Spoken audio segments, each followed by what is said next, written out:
ॐ श्री सूर्याय नमः। अथ श्री सूर्य अष्टोत्तर शतनाम स्तोत्रम्।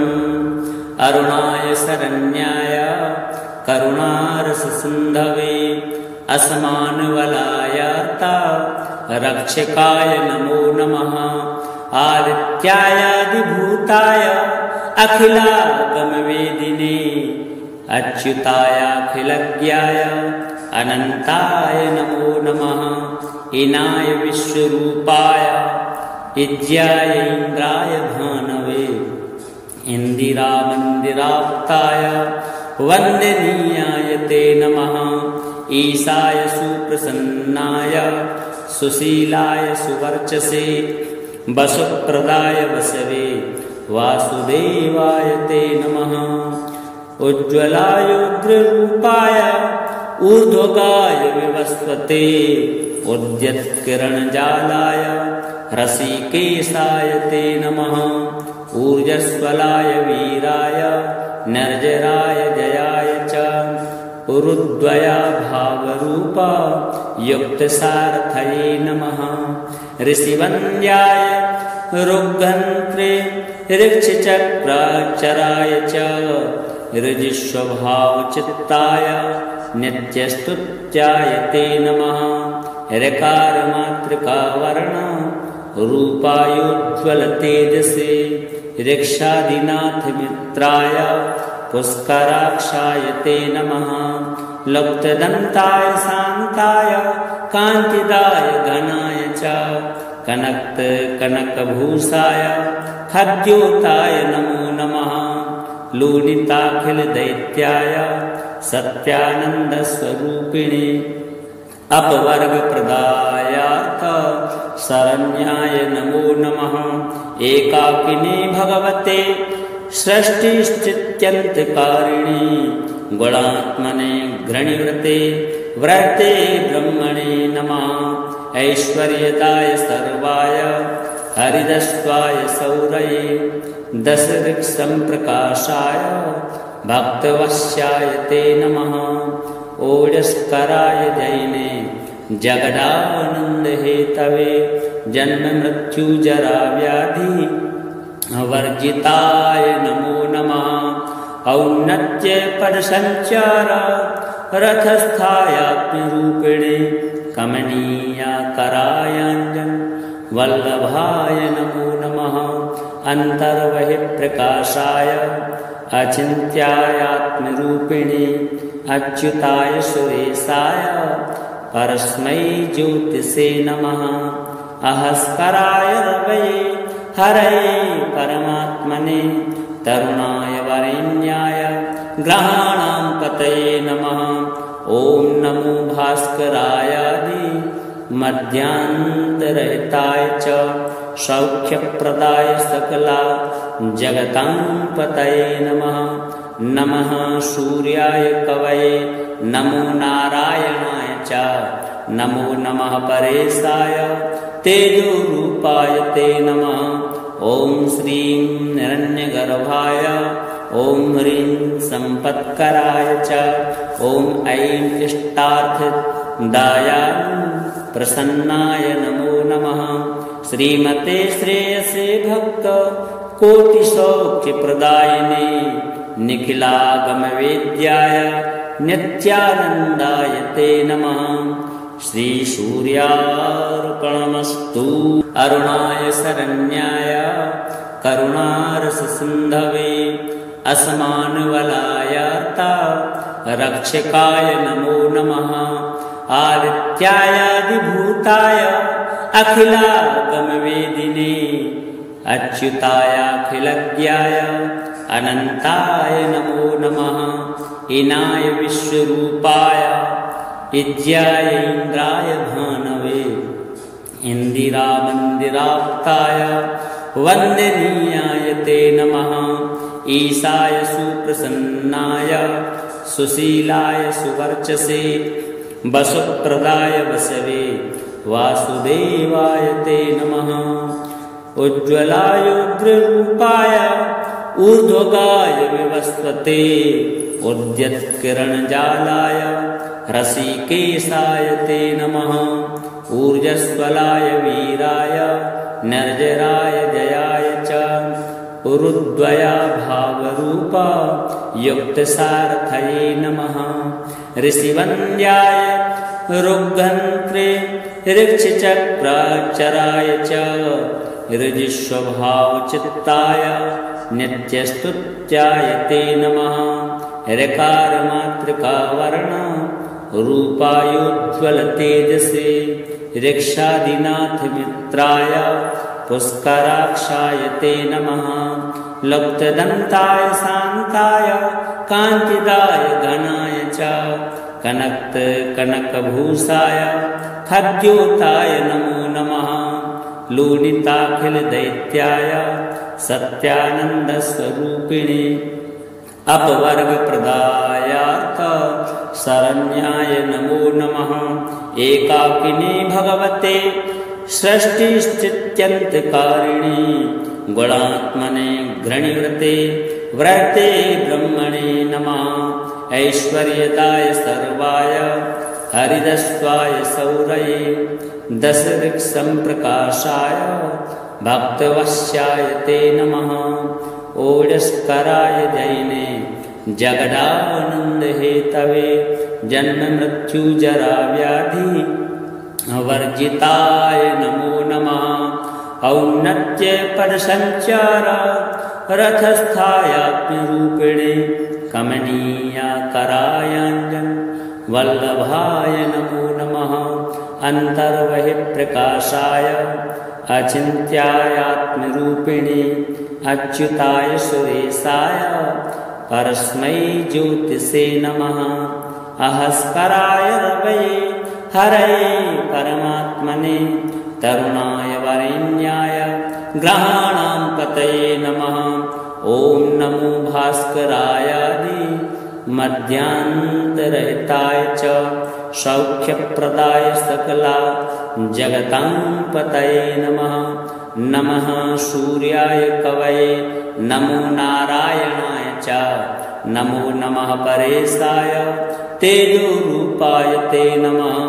ओम श्रीं हिरण्यगर्भाय ओम ह्रीं संपत्कराय च ओम ऐं इष्टार्थदायाय प्रसन्नाय नमो नमः। श्रीमते श्रेयसे भक्त कोटिसौख्यप्रदायिने निखिलागमवेद्याय नित्यानन्दाय ते नमः। श्री सूर्यार्पणमस्तु। अरुणाय शरण्याय करुणारससिन्धवे असमानवलायार्ता रक्षकाय नमो नमः। आदित्यायादिभूताय अखिलागमवेदिने अच्युतायाखिलज्ञाय अनन्ताय नमो नमः। इनाय विश्वरूपाय इज्याय इन्द्राय भानवे इन्दिरामन्दिराप्ताय वन्दनीयाय ते नमः। ईशाय सुप्रसन्नाय सुशीलाय सुवर्चसे वसुप्रदाय वसवे वासुदेवाय ते नमः। उज्ज्वलायोग्ररूपाय ऊर्ध्वगाय विवस्वते उद्यत्किरणजालाय ऋषिकेशाय ते नमः। ऊर्जस्वलाय वीराय निर्जराय जयाय च उरुद्वया भावरूपा युक्तसारथये नमः। ऋषिवन्द्याय रुग्घन्त्रे ऋक्षचक्रचराय च ऋजिस्वभावचित्ताय नित्यस्तुत्याय ते नमः। ऋकारमातृकावर्ण रूपायोज्ज्वल तेजसे ऋक्षादिनाथ मित्राय पुष्कराक्षाय ते नमः। लुप्तदन्ताय शान्ताय कान्तिदाय घनाय च कनकभूषाय खद्योताय नमो नमः। लोलिताखिलदैत्याय सत्यानन्दस्वरूपिणे अपवर्गप्रदायार्थ शरण्याय नमो नमः।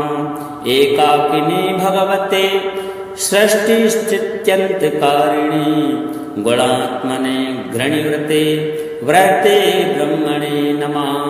ऐश्वर्यदाय सर्वाय हरिदस्वाय सौरये दशऋक्सम्प्रकाशाय भक्तवश्याय ते नमः। ओजस्कराय जैने जगदानन्दहेतवे जन्ममृत्युजराव्याधि वर्जिताय नमो नमः। औन्नत्यपदसञ्चार रथस्थायात्म्यरूपिणे कमनीयाकरायाञ्जन वल्लभाय नमो नमः। अन्तर्बहिःप्रकाशाय अचिन्त्यायात्म्यरूपिणे अच्युताय सुरेशाय परस्मै ज्योतिषे नमः। अहस्कराय रवये हरये परमात्मने तरुणाय वरेण्याय ग्रहाणां पतये नमः। ॐ नमो भास्करायादि मध्यान्तरहिताय च सौख्यप्रदाय सकला जगतां पतये नमः। नमः सूर्याय कवये नमो नारायणाय च नमो नमः परेशाय तेजोरूपाय ते नमः। ॐ श्रीं हिरण्यगर्भाय ॐ ह्रीं सम्पत्कराय च ॐ ऐं इष्टार्थदायाय प्रसन्नाय नमो नमः। श्रीमते श्रेयसे भक्त कोटिसौख्यप्रदायिने निखिलागमवेद्याय नित्यानन्दाय ते नमः। श्रीसूर्यार्पणमस्तु। अरुणाय शरण्याय करुणारससिन्धवे असमानवलायार्ता रक्षकाय नमो नमः। आदित्यायादिभूताय अखिलागमवेदिने अच्युतायाखिलज्ञाय अनन्ताय नमो नमः। इनाय विश्वरूपाय इज्याय इन्द्राय भानवे इन्दिरामन्दिराप्ताय वन्दनीयाय ते नमः। ईशाय सुप्रसन्नाय सुशीलाय सुवर्चसे वसुप्रदाय वसवे वासुदेवाय ते नमः। उज्ज्वलाय उग्ररूपाय ऊर्ध्वगाय विवस्वते उद्यत्किरणजालाय रसिकेशाय ते नमः। ऊर्जस्वलाय वीराय निर्जराय जयाय च उरुद्वया भावरूपा युक्तसारथये नमः। ऋषिवन्द्याय रुग्धन्त्रे ऋक्षचक्राक्षराय च ऋजिस्वभावचित्ताय नित्यस्तुत्याय ते नमः। ऋकारमातृकावर्ण रूपायोज्ज्वलतेजसे ऋक्षादिनाथमित्राय पुष्कराक्षाय ते नमः। लुप्तदन्ताय शान्ताय कान्तिदाय घनाय च कनकभूषाय खद्योताय नमो नमः। लूलिताखिलदैत्याय सत्यानन्दस्वरूपिणे अपवर्गप्रदायार्थ शरण्याय नमो नमः। एकाकिने भगवते सृष्टिश्चित्यन्तकारिणी गुणात्मने घृणिवृते व्रते ब्रह्मणे नमः। ऐश्वर्यदाय सर्वाय हरिदस्वाय सौरये दशऋक्सम्प्रकाशाय भक्तवश्याय ते नमः। ओजस्कराय जैने जगदानन्दहेतवे जन्ममृत्युजराव्याधि वर्जिताय नमो नमः। औन्नत्यपदसञ्चार रथस्थायात्म्यरूपिणे कमनीयाकरायाञ्जन वल्लभाय नमो नमः। अन्तर्बहिःप्रकाशाय अचिन्त्यायात्म्यरूपिणे अच्युताय सुरेशाय परस्मै ज्योतिषे नमः। अहस्कराय रवये हरये परमात्मने तरुणाय वरेण्याय ग्रहाणां पतये नमः। ॐ नमो भास्करायादि मध्यान्तरहिताय च सौख्यप्रदाय सकला जगतां पतये नमः। नमः सूर्याय कवये नमो नारायणाय च नमो नमः परेशाय तेजोरूपाय ते नमः। ॐ श्रीं हिरण्यगर्भाय ॐ ह्रीं सम्पत्कराय च ॐ ऐं इष्टार्थदायाय प्रसन्नाय नमो नमः। श्रीमते श्रेयसे भक्त कोटिसौख्यप्रदायिने निखिलागमवेद्याय नित्यानन्दाय ते नमः। श्रीसूर्यार्पणमस्तु।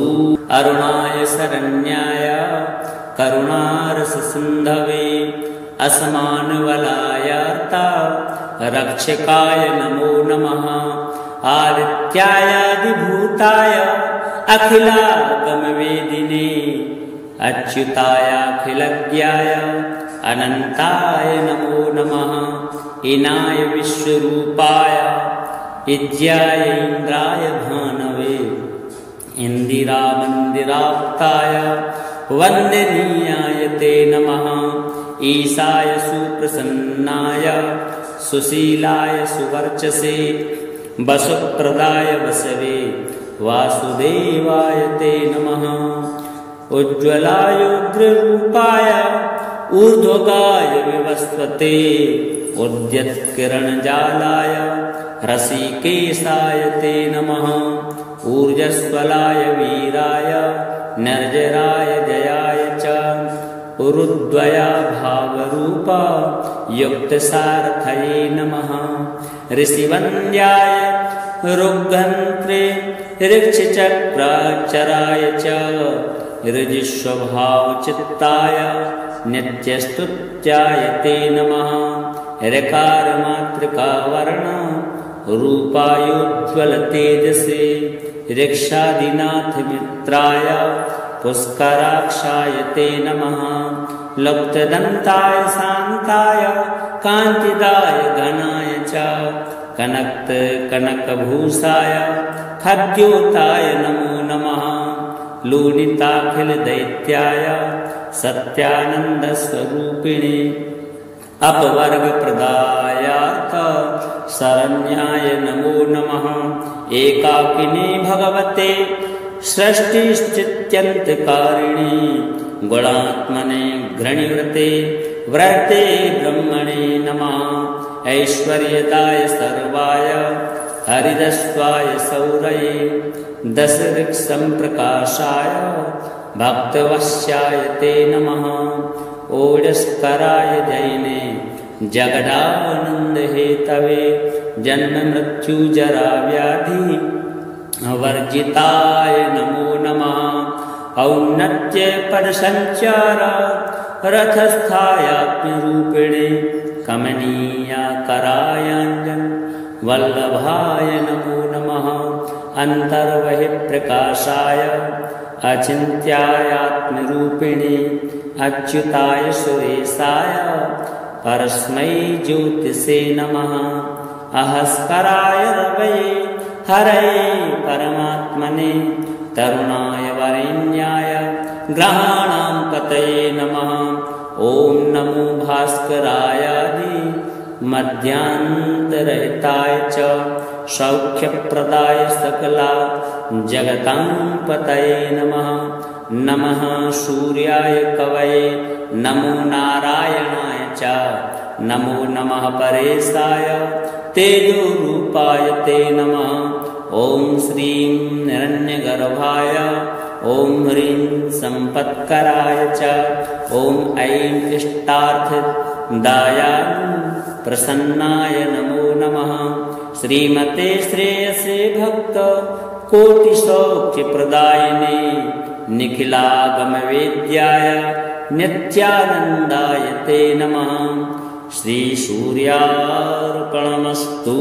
अरुणाय शरण्याय करुणारससिन्धवे असमानवलायार्ता रक्षकाय नमो नमः।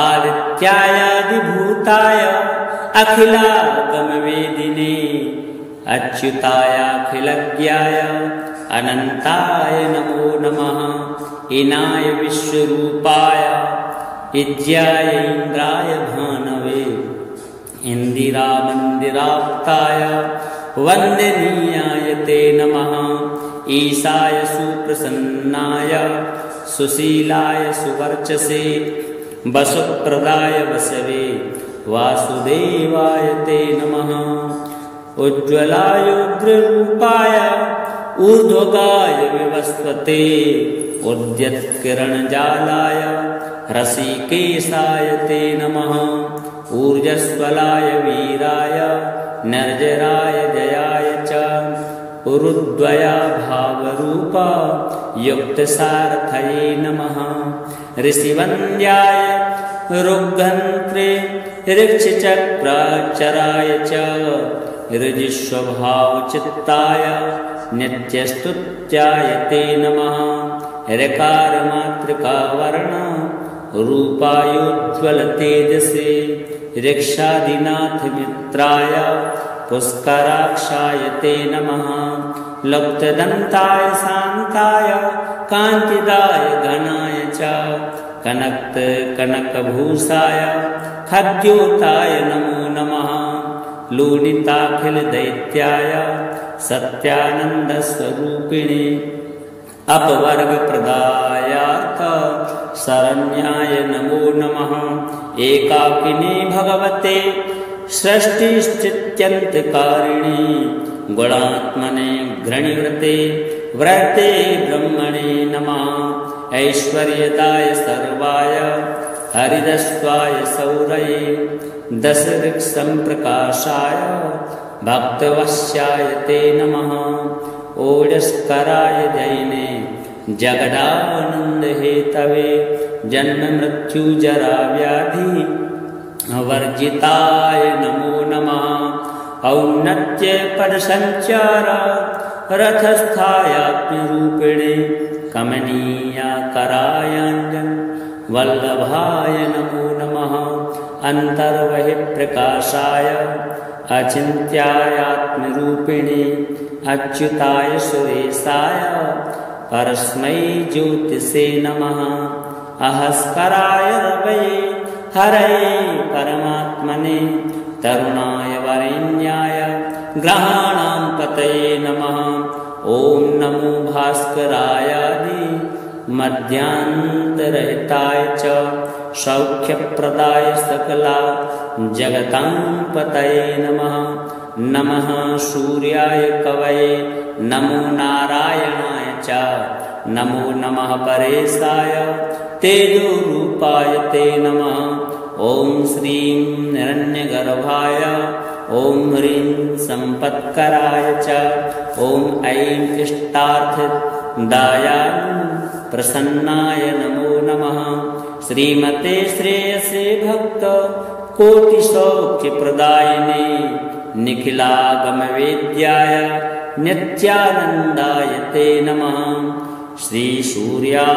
श्रीसूर्यार्पणमस्तु अरुणाय शरण्याय करुणारससिन्धवे असमानवलायार्ता रक्षकाय नमो नमः आदित्यायादिभूताय अखिलागमवेदिने अच्युतायाखिलज्ञाय अनन्ताय नमो नमः ईनाय विश्वरूपाय इज्याय इन्द्राय भानवे इन्दिरामन्दिराप्ताय वन्दनीयाय ते नमः ईशाय सुप्रसन्नाय सुशीलाय सुवर्चसे वसुप्रदाय वसवे वासुदेवाय ते नमः उज्ज्वलाय उग्ररूपाय ऊर्ध्वगाय विवस्वते उद्यत्किरणजालाय रसिकेशाय ते नमः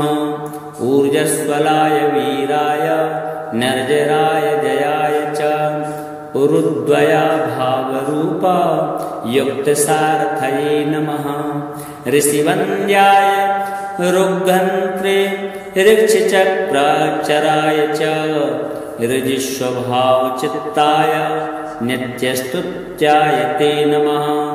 ऋकारमातृकावर्ण रूपायोज्ज्वल तेजसे ऋक्षादिनाथ मित्राय पुष्कराक्षाय ते नमः।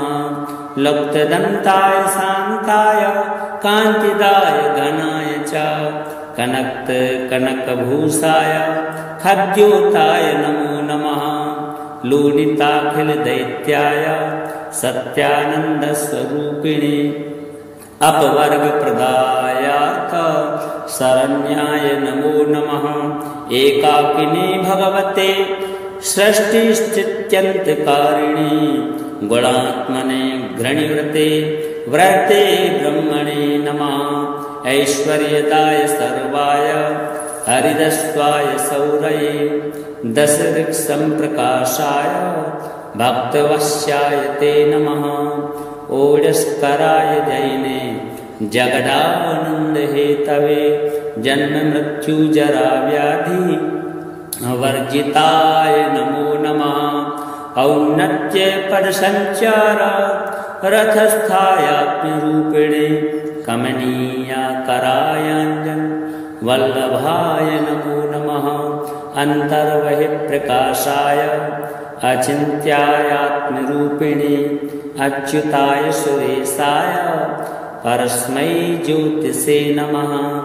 अहस्कराय रवये हरये परमात्मने तरुणाय वरेण्याय ग्रहाणां पतये नमः। ओम नमो भास्करायादि मध्यांतरहिताय च सौख्यप्रदाय सकला जगतां पतये नमः। नमः सूर्याय कवये नमो नारायणाय च नमो नमः परेशाय तेजोरूपाय ते नमः। ओम श्रीं हिरण्यगर्भाय ओम ह्रीं संपत्कराय च ओम ऐं इष्टार्थदायाय प्रसन्नाय नमो नमः। श्रीमते श्रेयसे भक्त कोटिसौख्यप्रदायिने निखिलागमवेद्याय नित्यानन्दाय ते नमः। श्री सूर्यार्पणमस्तु। अरुणाय शरण्याय करुणारससिन्धवे असमानवलायार्ता रक्षकाय नमो नमः। आदित्यायादिभूताय अखिलागमवेदिने अच्युतायाखिलज्ञाय अनन्ताय नमो नमः। इनाय विश्वरूपाय इज्याय इन्द्राय भानवे इंदिरामन्दिराप्ताय वन्दनीयाय ते नमः। ईशाय सुप्रसन्नाय सुशीलाय सुवर्चसे वसुप्रदाय वसवे वासुदेवाय ते नमः। उज्ज्वलाय उग्ररूपाय ऊर्ध्वगाय विवस्वते उद्यत्किरणजालाय रसिकेशाय ते नमः। ऊर्जस्वलाय वीराय निर्जराय जयाय च उरुद्वया भावरूप युक्तसारथये नमः। ऋषिवन्द्याय रुग्घन्त्रे ऋक्षचक्राक्षराय च ऋजिस्वभावचित्ताय नित्यस्तुत्याय ते नमः। ऋकारमातृकावर्ण रूपायोज्ज्वल तेजसे ऋक्षादिनाथ मित्राय पुष्कराक्षाय ते नमः। लुप्तदन्ताय शान्ताय कान्तिदाय घनाय च कनकभूषाय खद्योताय नमो नमः। लूलिताखिलदैत्याय सत्यानन्दस्वरूपिणे अपवर्गप्रदायार्थ शरण्याय नमो नमः। एकाकिने भगवते सृष्टिस्थित्यन्तकारिणे गुणात्मने घृणिवृते व्रते ब्रह्मणे नमः। ऐश्वर्यदाय सर्वाय हरिदस्वाय सौरये दशऋक्सम्प्रकाशाय भक्तवश्याय ते नमः।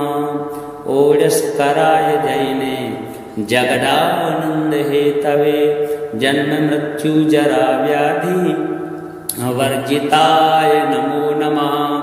औन्नत्य पद संचार रथस्थायात्मरूपिणे कमनीयाकरायाञ्जन वल्लभाय नमो नमः।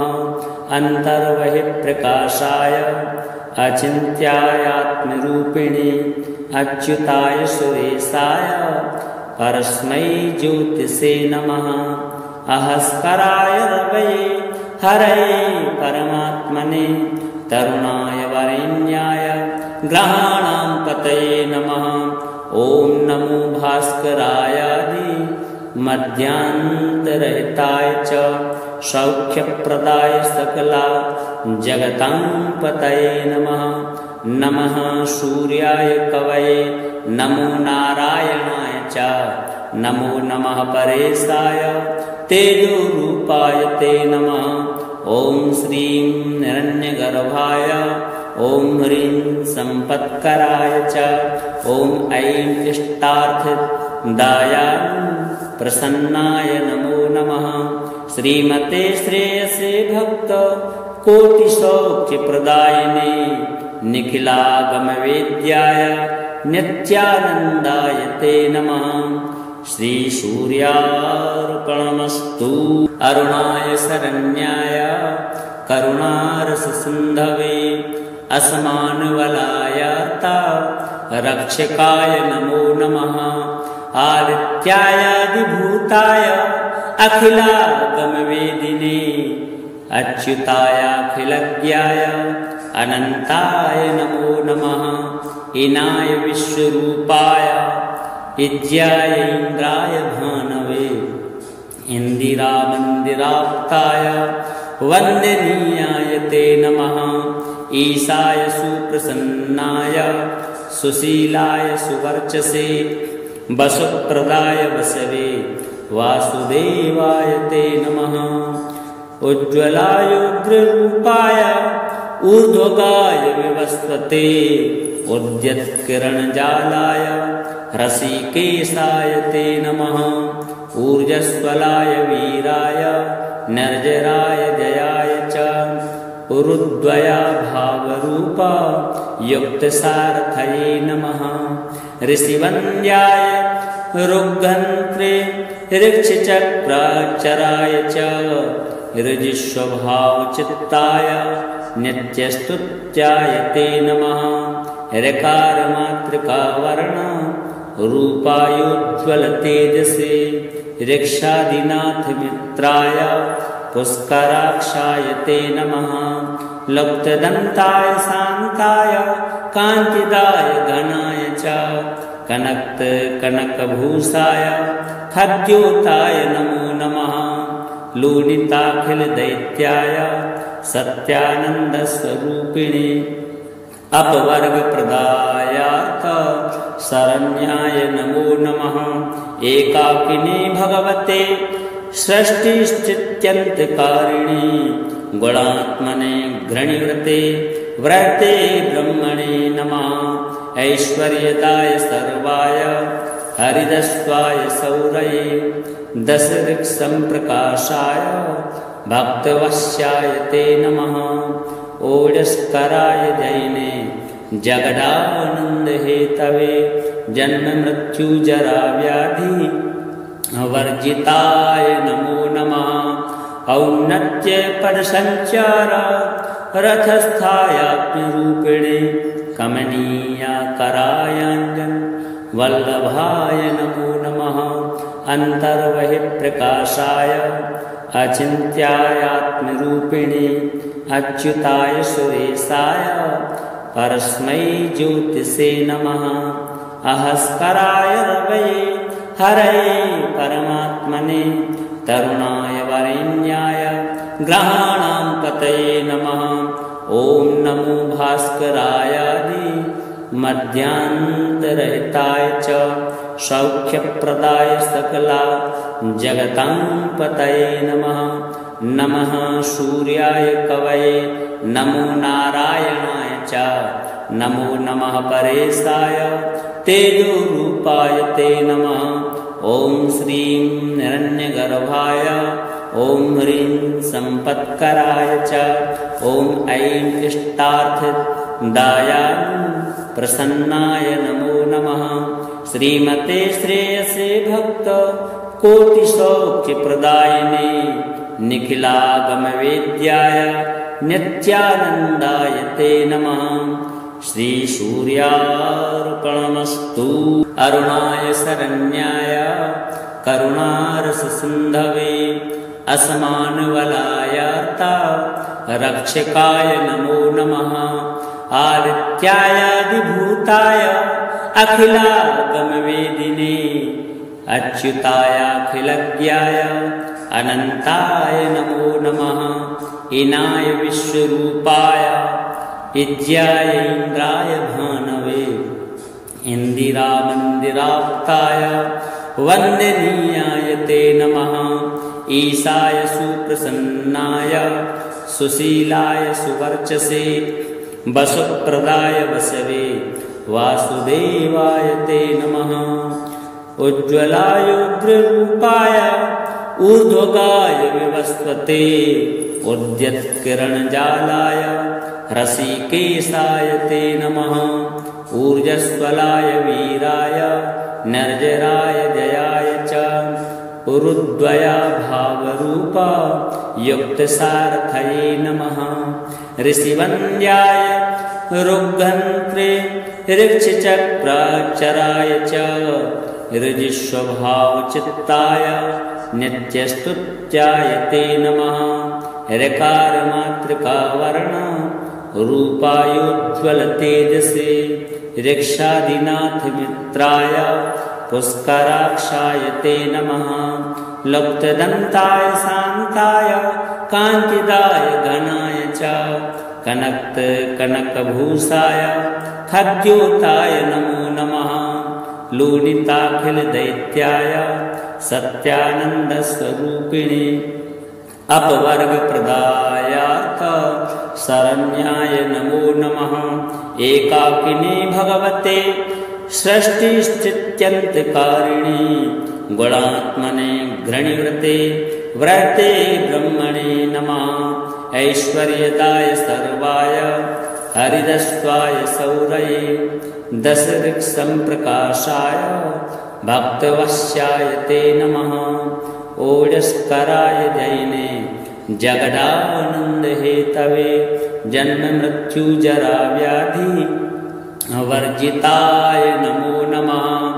औन्नत्यपदसञ्चार रथस्थायात्म्यरूपिणे कमनीयाकरायाञ्जन वल्लभाय नमो नमः। अन्तर्बहिःप्रकाशाय अचिन्त्यायात्मरूपिणे अच्युताय सुरेशाय परस्मै ज्योतिषे नमः। अहस्कराय रवये हरये परमात्मने तरुणाय वरेण्याय ग्रहाणां पतये नमः। ॐ नमो भास्करायादि मध्यान्तरहिताय च सौख्यप्रदाय सकला जगतां पतये नमः। नमः सूर्याय कवये नमो नारायणाय च नमो नमः परेशाय तेजोरूपाय ते नमः।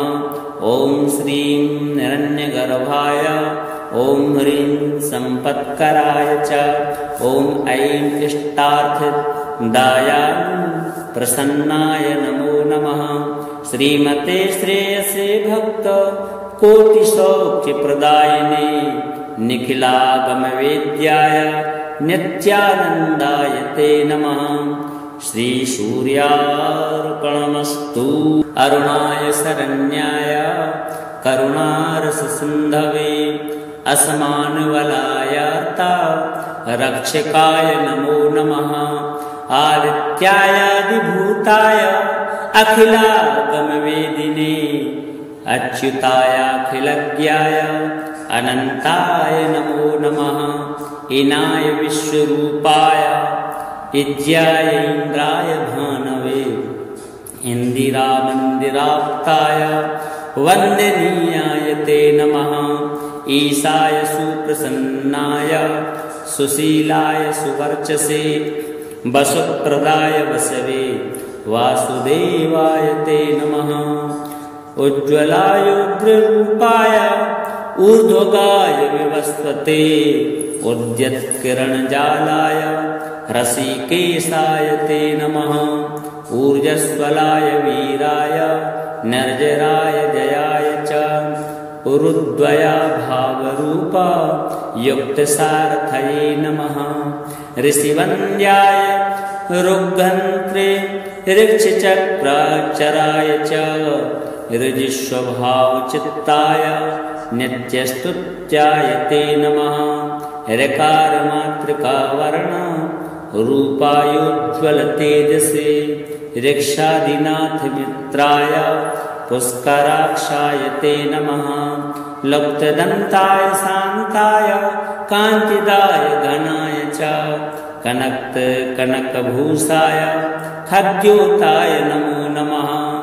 लूलिताखिलदैत्याय सत्यानन्दस्वरूपिणे अपवर्गप्रदायार्थ शरण्याय नमो नमः।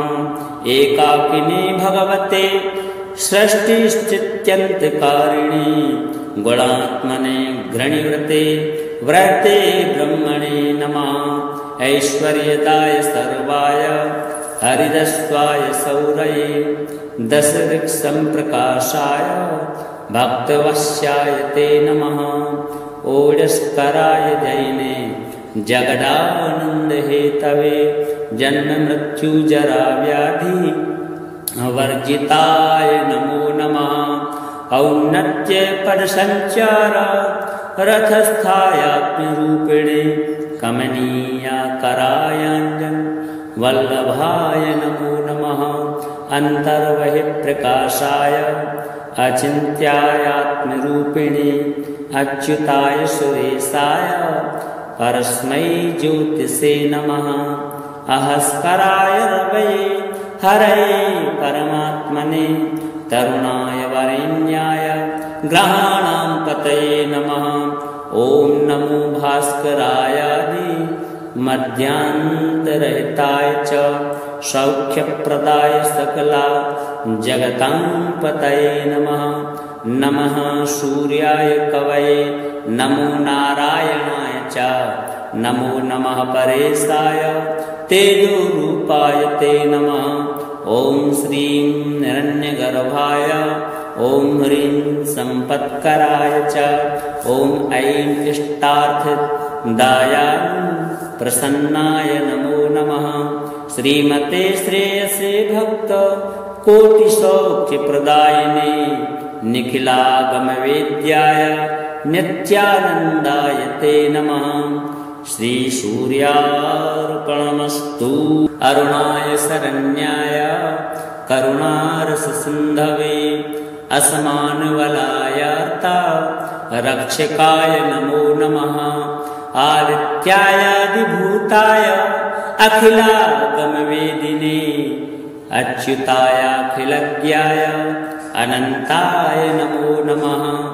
इनाय विश्वरूपाय इज्याय इन्द्राय भानवे इन्दिरामन्दिराप्ताय वन्दनीयाय ते नमः।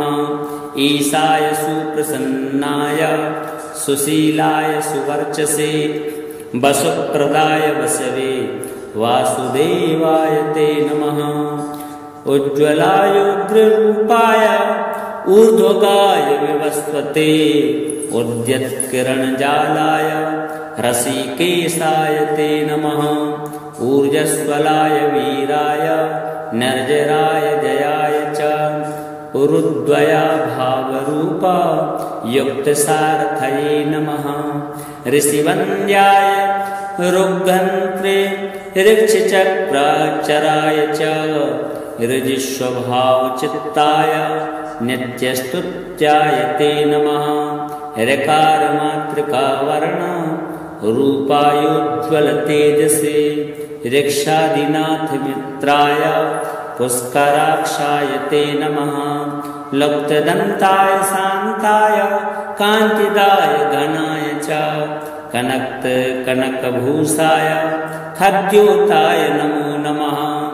लूडिताखिलदैत्याय सत्यानन्दस्वरूपिणे अपवर्गप्रदायार्थ शरण्याय नमो नमः एकाकिने भगवते सृष्टिश्चित्यन्तकारिणे गुणात्मने घृणिवृते व्रते ब्रह्मणे नमः ऐश्वर्यदाय सर्वाय हरिदस्वाय सौरये दशऋक्सम्प्रकाशाय भक्तवश्याय ते नमः ओजस्कराय जैने जगदानन्दहेतवे जन्ममृत्युजराव्याधि वर्जिताय नमो नमः औन्नत्यपदसञ्चार रथस्थायात्म्यरूपिणे कमनीयाकरायाञ्जन वल्लभाय नमो नमः अन्तर्बहिःप्रकाशाय